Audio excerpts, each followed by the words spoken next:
বাংলাদেশ সেনাবাহিনী জাতিসংঘের মানবাধিকার কার্যালয়ের তথ্যানুসন্ধানী প্রতিবেদনের বিরুদ্ধে প্রতিক্রিয়া জানাইছে।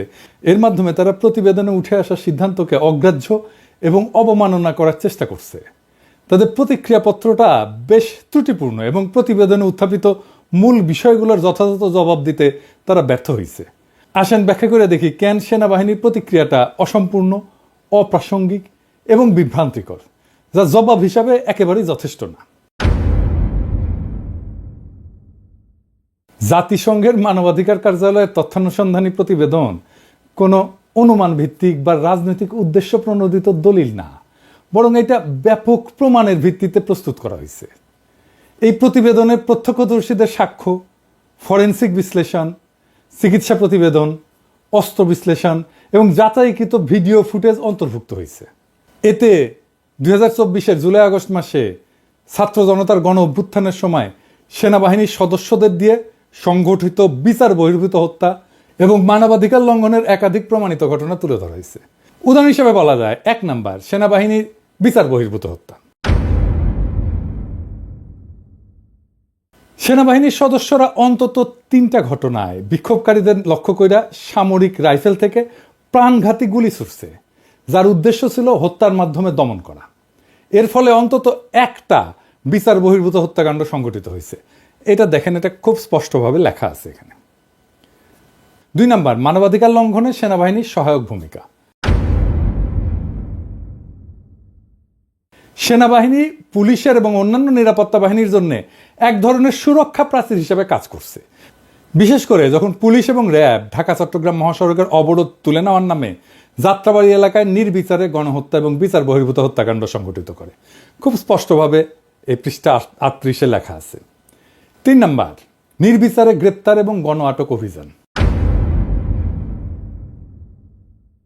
জুলাই মাসের শেষ দিকে সেনাবাহিনী ব্যাপক অভিযান পরিচালনায় অংশ নেয়, যেখানে পুলিশ এবং র্যাব নির্বিচারে বিপুল সংখ্যক মানুষকে গ্রেপ্তার করে, যাতে বিক্ষোভ পুনরায় সংগঠিত হইতে না পারে। এটা দেখেন, এখানে খুব স্পষ্টভাবে বলা আছে। এই প্রমাণিত ঘটনাগুলা পরিষ্কারভাবে দেখায় সেনাবাহিনী তার ভূমিকা অস্বীকার করার চেষ্টা করলেও বাস্তব তথ্যের সাথে সেটা সঙ্গতিপূর্ণ না। সম্প্রতি 2রা মার্চ বাংলাদেশ সেনাবাহিনীর সদর দপ্তরে কর্মরত জাজ অ্যাডভোকেট জেনারেলের বিভাগ থেকে পাঠানো বাংলাদেশ সেনাবাহিনীর বিরুদ্ধে মানবাধিকার লঙ্ঘনের অভিযোগ সংক্রান্ত OHCHR এর প্রতিবেদনের বিরুদ্ধে দেওয়া প্রতিক্রিয়াটা আজ আমার আলোচনার বিষয়, বুঝতেই পারতেছেন। খুবই নিকট অতীতের ফ্যাসিবাদী শাসন অনুসরণ কইরা সেনা সদর তাদের পুরানো এবং অভ্যস্ত বয়ান অনুকরণ কইরা এটা তৈরি করছে। খুনি হাসিনার মতো একইভাবে জাতিসংঘের এই সংস্থার প্রতিবেদনে প্রকাশিত বিষয়বস্তুকে এরা অস্বীকার করছে। এরা ভুলে যেতে চাইছে যে ইন্টারনেটে ছড়াইয়া থাকা অজস্র ভিডিও, নজির এবং উপস্থাপিত কঠোর প্রামাণিক নিদর্শনসমূহ এই প্রতিবেদনকে জোরালোভাবে সমর্থন করে। অবাস্তবোচিত প্রতিক্রিয়া দেওয়ার মাধ্যমে সেনা কর্তৃপক্ষ তাদের বিরুদ্ধে ওঠা অভিযোগগুলোকে বাতিল করে দেওয়ার এক ভিত্তিহীন অপচেষ্টা চালাইছে। এদের প্রতিক্রিয়াটা যে কতটা অন্তঃসার শূন্য সেটাই আজকে আমি দেশবাসীর সামনে তুলে ধরব। আর্মি জেনারেলরা তাদের প্রতিক্রিয়াপত্রে গণ অভ্যুত্থান দমন করতে 2024-এর জুলাই আগস্ট মাসে গৃহীত বাংলাদেশ সশস্ত্র বাহিনীর সামরিক পদক্ষেপগুলোকে বলছে সঠিক, উপযুক্ত বা যথাযথ, এবং এটাই প্রমাণ করার প্রাণপণ চেষ্টা করছে। এখনো যে সেনা নেতৃত্বে খুনি হাসিনার ভূতেরাই বসে আছে, এই ঘটনা সেটার শক্ত প্রমাণ বহন করে। আমি এটা একে একে এখন বিস্তারিত আলাপ করি। আসেন শুরু করি আল্লাহর নামে। 1 নাম্বার, সেনা সদর তাদের প্রতিক্রিয়াটা বাংলাদেশে অবস্থিত জাতিসংঘের আবাসিক সমন্বয়কের দপ্তরে সরাসরি পাঠাই দিছে। এটা প্রচলিত সরকারি যোগাযোগ প্রক্রিয়াকে পাশ কাটায় বা এড়ায় করা হয়েছে। নিয়ম অনুযায়ী এই ধরনের চিঠি সেনা সদর, এখান থেকে যাবে সশস্ত্র বাহিনী বিভাগে, তারপরে যাবে পররাষ্ট্র মন্ত্রণালয়ে। রীতি মেনে আলোচ্য প্রতিক্রিয়াপত্রটা যদি সকল পর্যায়ে অতিক্রম করে আগাইতো, তাহলে এর সত্যাসত্য যাচাই বাছাই করে তাদের দাবির বস্তুনিষ্ঠতা নির্ধারিত হয়ে যেত এবং এর সংশোধিত এবং পরিশোধিত রূপটা, চূড়ান্ত রূপটা তৈরি হওয়ার পরেই পররাষ্ট্র মন্ত্রণালয় জাতিসংঘের সংশ্লিষ্ট দপ্তরে পাঠাইতো। এটাই আসল রীতি। কিন্তু ওরা তো হারকুলিস নিজেরা মনে করে। হারকুলিস হয়ে এটার মিথ্যা ভাব দেখানো আজকের সামরিক নেতৃত্ব সরকারি নিয়ম নীতি এবং প্রক্রিয়ার তোয়াক্কা না কইরা সরাসরি জাতিসংঘের ঢাকাস্থ দপ্তরে তাদের প্রতিক্রিয়াপত্রটা পাঠায় দেওয়ার দুঃসাহস দেখাইছে। এখন বাংলাদেশের পুরো সশস্ত্র বাহিনীকে এটা কইরা ঝুঁকির মধ্যে ফেলে দিছে। এখানে ভাবনার বিষয় হইল প্রতিক্রিয়া যদি ন্যায়সঙ্গত হয় তাহলে তো তার প্রেরণের দায়িত্ব পড়তো অন্তর্বর্তীকালীন সরকারের উপরে, তাই না? কিন্তু তাড়াহুড়া কইরা সেনাবাহিনী সদর দপ্তর এটা পাঠালো কেন? খুন এবং নিজ নাগরিকদের হতাহত করার মতো মানবতা বিরোধী অপরাধের দায় সশস্ত্র বাহিনী কেন নিজের কাঁধে তুলে নিল? সেটা তো ভাবনার বিষয়, তাই না? এই বাহিনীকে দুর্নামে জড়ায় ফেলা, বিশ্ব পরিমণ্ডলে একে ক্ষতিগ্রস্ত করার অসৎ লক্ষ্য থেকেই গণহত্যার মতো অপরাধের সাথে জড়িত সেনা নেতৃত্বের ছোট্ট গ্রুপটা এই অপকর্ম সচেতনভাবে করছে বলে আমি মনে করি, এবং দেশবাসীও সেটা মনে করে। এতে সবচেয়ে বেশি লাভবান হবে দেশপ্রেমিক এই বাহিনীকে, যারা সবসময় দুর্বল, ক্ষতিগ্রস্ত করতে চায় সেই শক্তি, এবং ইন্ডিয়ায় পালায় যাওয়া খুনি হাসিনা স্বয়ং। আমাদের শক্ত অনুমান, এই চিঠি পাঠানোর বুদ্ধি দিছে ইন্ডিয়া, যেন বাংলাদেশের সেনাবাহিনীর শান্তি মিশন বিপদের মুখে পড়ে। 2 নাম্বার, সেনা সদর যে প্রতিক্রিয়াপত্রটা লিখছে তার মূল উদ্দেশ্য হইল বাংলাদেশের দণ্ডবিধি এবং সেনা আইনের আওতায় সেনাবাহিনীকে রক্ষা করার অপচেষ্টা। সেখানে তারা নিরস্ত্র সাধারণ জনগণের উপরে যে অতিরিক্ত বল প্রয়োগ করছে সেটার ন্যায্যতা দেখানোর চেষ্টা করছে। এছাড়া অন্য আইন শৃঙ্খলা রক্ষাকারী বাহিনীর অতিরিক্ত বল প্রয়োগ করছে বলে যে অভিযোগ প্রতিষ্ঠিত হয়েছে সেটা অস্বীকার করে সেনাবাহিনী তাদের পাঠানো প্রতিক্রিয়াপত্রে নিজেদের নির্দোষ প্রমাণ করতে চাইছে। 3 নাম্বার, প্রকাশিত ভিডিওগুলোর মাধ্যমে এটা স্পষ্টভাবে প্রমাণিত হয়েছে সেনাবাহিনী অপ্রয়োজনীয় এবং অতিরিক্ত বল প্রয়োগ করছে। বিক্ষোভকারীদের গতিবিধি পর্যবেক্ষণের জন্য ড্রোন ব্যবহার করছে, আন্দোলনকারীদের উপরে নজরদারির মাধ্যমে তাদের অবস্থান এবং গতিবিধি পর্যবেক্ষণ করে অন্যায়ভাবে আক্রমণকারী সীমান্তরক্ষী বাহিনী, বিজিবি, র্যাপিড অ্যাকশন ব্যাটালিয়ন এবং পুলিশ কর্তৃপক্ষকে জানাই দিছে, এবং তার ফলে ফ্যাসিবাদীদের হামলাকে শানিত এবং মারাত্মক করে তুলছে। ফলে হতাহতের সংখ্যা বাড়ছে। সেনাবাহিনীর হেলিকপ্টার উপর্যুপরি সাউন্ড গ্রেনেড বিস্ফোরণ ঘটাইছে এবং স্নাইপার রাইফেল থেকে গুলি চালাইছে। বিভিন্ন ভিডিও ক্লিপে সেনা কর্মকর্তাদের পৃথক পৃথক অবস্থান থেকে গুলি চালাইতে দেখা গেছে। একসময় সেনাবাহিনীর নিজস্ব প্রতিবেদনে বিক্ষোভ দমন করতে 18,000 রাউন্ড গুলি চুরির কথা বলা হইলেও আলোচ্য প্রতিক্রিয়াপত্রে এখন এই যে বিবরণ দেওয়া হচ্ছে তা পূর্বের স্বীকারোক্তির সাথে সাংঘর্ষিক। এছাড়াও সেনাবাহিনীর বক্তব্যের কোথাও তাদের নিজেদের রুলস অফ এনগেজমেন্ট অনুসরণের কথা উল্লেখ নাই। এই বিষয়টা ব্যাপকভাবে পরীক্ষা নিরীক্ষা করা জরুরি। সেই সময় পরিচালিত সকল অপারেশন অডিট করা হলে বর্তমান সেনা নেতৃত্বের সকল জারিজুরি ফাঁস হয়ে যাবে বলে আমাদের বিশ্বাস। 4 নাম্বার, প্রতিক্রিয়াপত্রে দাবি করা হয়েছে গত জুলাই আগস্টের গণ অভ্যুত্থানকালে সেনাবাহিনীর দেশীয় এবং আন্তর্জাতিক আইনি কাঠামো মেনে চলছে। এতে বলা হয়েছে তারা জনপ্রশাসনকে সহায়তার জন্য মোতায়েন ছিল, কিন্তু বাস্তবে পুরো ঘটনা ছিল ভিন্ন। বিক্ষোভকারীরা ছিল নিরস্ত্র, তাদের আচরণ আগ্রাসী ছিল না, নিরাপত্তা বাহিনীর কাছে থেকে যথেষ্ট এবং নিরাপদ দূরত্ব বজায় রেখেই বিক্ষুব্ধ মানুষ অবস্থান করতেছিল। সংখ্যায় শত শত, কখনো হাজারে হাজারে মানুষ জড়ো হয়ে স্লোগান দিচ্ছিল, বাধার মুখে ইট পাটকেল ছুটছিল, সাউন্ড গ্রেনেড, টিয়ার গ্যাস, লাঠিপেটার বিরুদ্ধে জনতা নানান প্রতিরোধ গড়ে তোলার চেষ্টা চালাচ্ছিল। আর যখনই গুলি করা হচ্ছিল তখনই তারা 2 হাত প্রশস্ত কইরা বুক চিতায়, শির উঁচায়, সম্মুখে আগায় মৃত্যুকে আলিঙ্গন করতেছিল। ফলে তখন নিরস্ত্র আন্দোলনকারীদের উপরে সংগঠিত সেনাবাহিনী, সীমান্তরক্ষী বাহিনী, পুলিশ, র্যাব এবং আওয়ামী লীগের সশস্ত্র গোষ্ঠীগুলোর সীমাহীন বল প্রয়োগ, মাত্রাতিরিক্ত জুলুম এবং ভয়ঙ্কর সহিংসতাকে ন্যায়সঙ্গত বলে এখন প্রতিক্রিয়াপত্র লেখা অমার্জনীয় অপরাধ। 5 নাম্বার, কোনো দেশীয় বা আন্তর্জাতিক আইনি কাঠামোই নিরস্ত্র জনগণের উপরে প্রাণঘাতী বল প্রয়োগের অনুমতি দেয় না। আইন শৃঙ্খলার বিবেচনায় নিয়ন্ত্রণহীন পরিস্থিতিতে ম্যাজিস্ট্রেট লিখিত অনুমতি দিলে তার ভিত্তিতে বিক্ষুব্ধ মানুষকে প্রথমে সতর্ক করা হয়, তারপরে ফাঁকা গুলি ছুড়ে জনতাকে ছত্রভঙ্গ করার চেষ্টা করা হয়। সেটা ব্যর্থ হলে চূড়ান্ত পর্যায়ে অপ্রাণঘাতী বা দাঙ্গা নিয়ন্ত্রণকারী অস্ত্র দিয়ে শুধুমাত্র হাঁটুর নিচে আঘাত করার উদ্দেশ্যে গুলি চালানো যায়। কিন্তু গত জুলাই আগস্ট গণ অভ্যুত্থান চলাকালে বাংলাদেশ সেনাবাহিনী এর কোনো কিছু অনুসরণ বা মান্য করেনি। এখন 7 মাস পরে তখন সেনাবাহিনীর গৃহীত পদক্ষেপসমূহের বৈধতা প্রমাণ করতে হলে সেনা সদর দপ্তরের নিম্নলিখিত তথ্যগুলো সম্মুখে হাজির করা উচিত ছিল। 1 নাম্বার, কোথায় কোন স্থানসমূহ সেনাবাহিনী গুলি চালাইছে সেই যুদ্ধস্থল বা সংঘর্ষস্থলের তালিকা প্রকাশ করা। 2 নাম্বার, যে সকল ম্যাজিস্ট্রেট ওই সমস্ত স্থানে দায়িত্বে ছিলেন তাদের নামের তালিকা দেওয়া। 3 নাম্বার, সংশ্লিষ্ট ম্যাজিস্ট্রেটদের তখন স্বাক্ষরিত অনুমতি বা অনুমোদনের নথিপত্র প্রমাণ হিসাবে তুলে ধরা। এর কিছুই তারা করতে পারবে না এখন। এইবার আসেন পরের ইস্যু।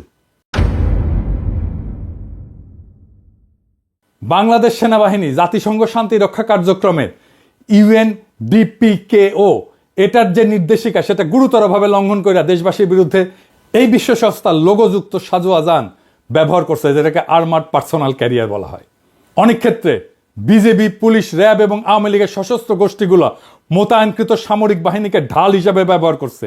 এই সুযোগ নিয়ে এই সকল বাহিনী প্রতিবাদী নিরীহ নাগরিকদের উপরে নির্বিঘ্নে নিপীড়ন চালাইছে। ভিডিও চিত্রে আরো দেখা গেছে, যখন নিরস্ত আন্দোলনকারীরা আক্রান্ত হচ্ছিল তখন সেনাবাহিনী কোথাও তাদের রক্ষার জন্য আগায় আসেনি, নীরব দর্শকের ভূমিকা পালন করছে। বিপরীতে আইন শৃঙ্খলা রক্ষায় নিয়োজিত বাহিনীগুলা কোথাও কোণঠাসা হয়ে পড়লে সেনাবাহিনী সেখানে জনতার উপরে আক্রমণ চালাইছে, অগণিত গুলি ছুটছে এবং এতে অজস্র মানুষ হতাহত হয়েছে।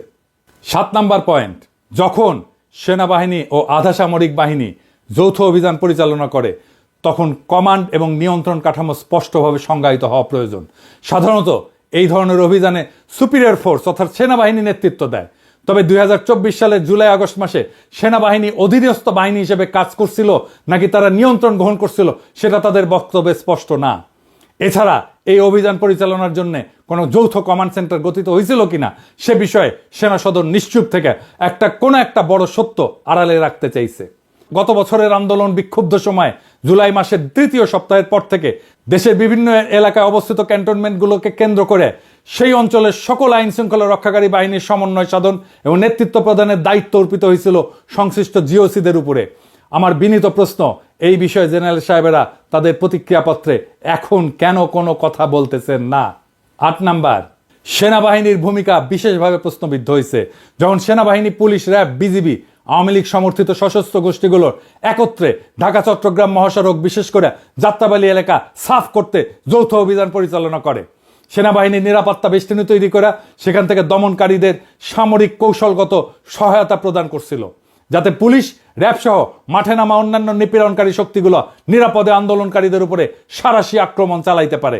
সেদিন বিক্ষোভরত শিক্ষার্থী জনতার উপরে চালানো অভিযানে সেনাবাহিনী প্রাণঘাতী গুলি ছুড়ছে, সেখানে তারা বহু প্রতিবাদকারীকে হতাহত করে ছত্রভঙ্গ করছে। 9 নাম্বার, 2024 সালের 22 জুলাই সেনাপ্রধান যাত্রাবাড়ি পরিদর্শন করেন। সেখানে 17 থেকে 21 জুলাইয়ের মধ্যে ব্যাপক হত্যাকাণ্ড সংঘটিত হয়।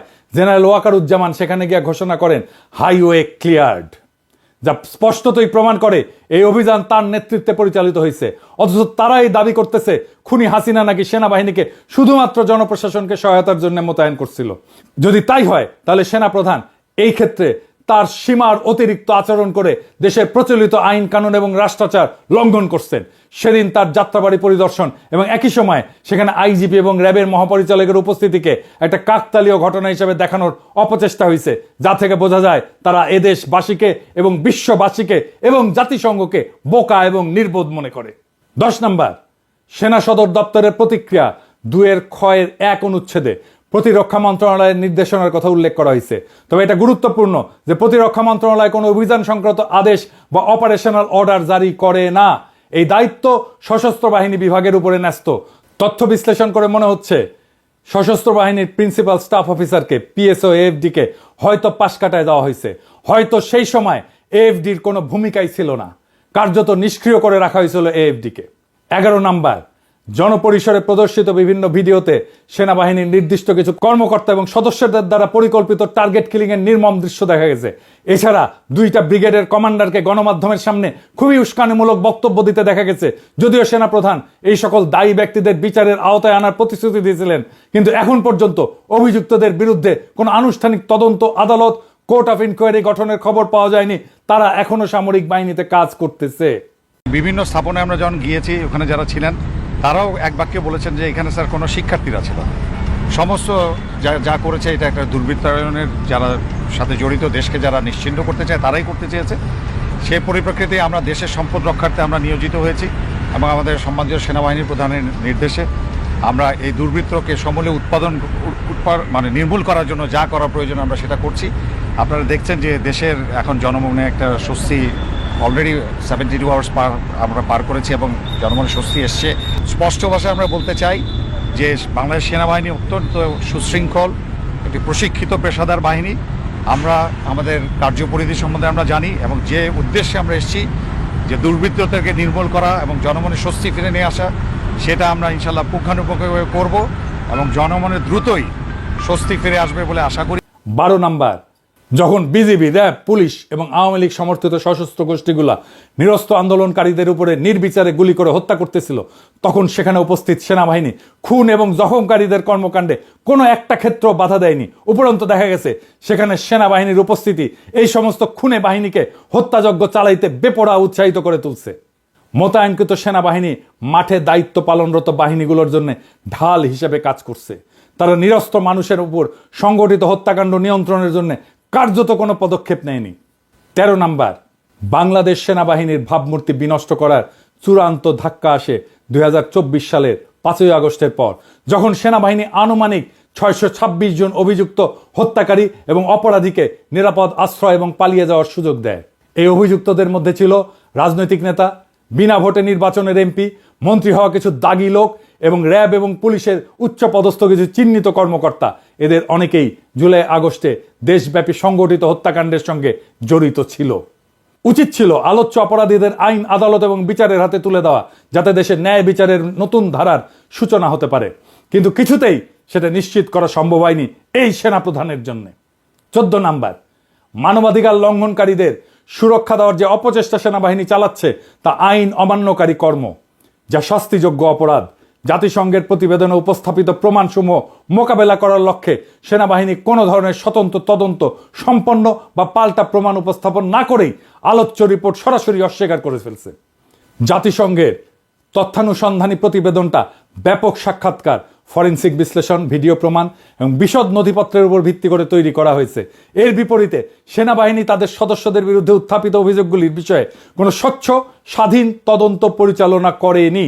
এ ধরনের তদন্ত ছাড়া সেনাবাহিনীর পক্ষ থেকে জাতিসংঘের প্রতিবেদনের ফলাফল প্রত্যাখ্যান করা ভুল, উদ্দেশ্য প্রণোদিত এবং দায়িত্বজ্ঞানহীনতা। না হলে তিনি বা তারা এমন কাজ করতেন না। এই প্রতিবেদনকে অন্ধভাবে নাকচ করার মাধ্যমে ন্যায় বিচার এবং জবাবদিহিতা নিশ্চিত করার পরিবর্তে সেনাবাহিনী ভয়াবহ মানবাধিকার লঙ্ঘনকারী ব্যক্তিদেরকে রক্ষা করেছে। এটি মানবাধিকার এবং আইনের শাসনের প্রতি সেনাবাহিনীর প্রতিশ্রুতি সম্পর্কে গুরুতর প্রশ্ন তোলে।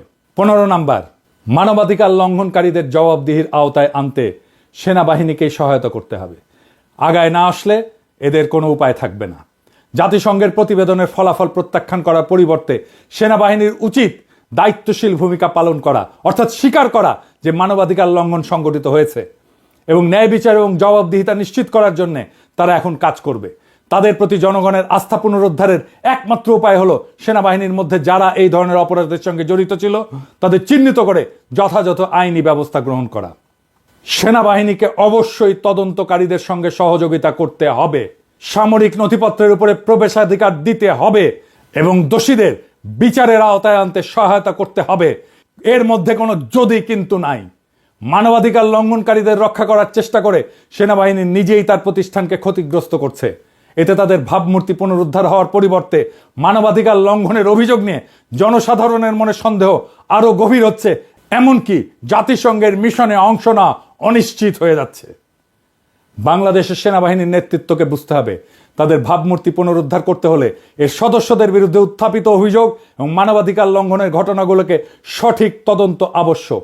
এর জন্য অপরাধীদের চিহ্নিত করাই আজ প্রথম কাজ। অভিযুক্ত অপরাধী এবং হত্যাকারীদের বিচার ব্যবস্থার হাতে তুলে দেওয়া, OHCHR এর তদন্তকারীদের সঙ্গে পূর্ণ সহযোগিতা করা, প্রাসঙ্গিক নথিপত্র এবং অন্যান্য প্রমাণ সরবরাহ করা, তাদের বাহিনীর সদস্যদের দ্বারা সংগঠিত অন্যায় প্রমাণিত হলে তা স্বীকার করার মাধ্যমেই শুধু বাংলাদেশ সেনাবাহিনী তার হারানো গৌরব, বিশ্বাস এবং মর্যাদা পুনরুদ্ধার করতে পারবে। দুর্বিনীত আচরণ না করে জনগণের অনুগত হন। জনগণ আপনাদের রক্ষা করবে। আপনারা জনগণের দ্বারা নিযুক্ত, জনগণের অধীনস্থ বাহিনী। আন্তর্জাতিক সম্প্রদায়, জাতিসংঘ বাংলাদেশের জনগণের পক্ষে। কয়েকজন দুর্বৃত্ত জেনারেলের জন্য পুরো বাহিনীকে বিপদে ফেলবেন না। জেনারেল সাহেবেরা, আপনাদের বুদ্ধি বেশি হতে পারে কিন্তু আক্কেল কম। ভলকার তুর্ক সাহেবের কথাকে কাউন্টার দিতে গেলেন কোন আক্কেলে? কখনো কখনো চুপ থাকতে হয়। আপনারা যে কাউন্টার দিচ্ছেন তার অর্থ হলো ভলকার তুর্ক সাহেব মিথ্যা বলছে। ওয়াকার সাহেব, আপনারা কত সত্য বলেন ওইটা সারা দুনিয়ার মানুষ জানে। উঠতে বসতে হাসিনার মতো মিছা কথা বলেন। একটা এপিসোড লিখছিলাম ওয়াকারের যত মিছা কথা, 11টা মিছা কথা আইডেন্টিফাই করছিলাম, পরে আর দেই নাই। নেহাত মায়া কইরা, হাটের রুগী তো এত চাপ দেওয়া ঠিক হবে না। আঙ্গুল তুলে সাবধান করছিলেন না? আমরা জনগণের পক্ষ থেকে আঙ্গুল তুলে সাবধান করতেছি। জাতিসংঘের মিশনে যাওয়া আপনি আর আপনার দুর্বৃত্ত জেনারেলদের গোয়ার্তমির জন্য যদি বন্ধ হইয়া যায় আপনার কি অবস্থা হবে চিন্তা করে দেখেন। আমরা বিপ্লব করে আসছি, আঙ্গুল তোলারে আমরা ডরাই না। আমরা 18 কোটি জনতা সিক্কুর দিলে উদ্ধত আঙ্গুল কানে দিতে হবে, নয়তো কানপট্টি ফেটে যাবে। কি কয়ে সিক্কর দিমু শুনে রাখেন। ইনকিলাব জিন্দাবাদ।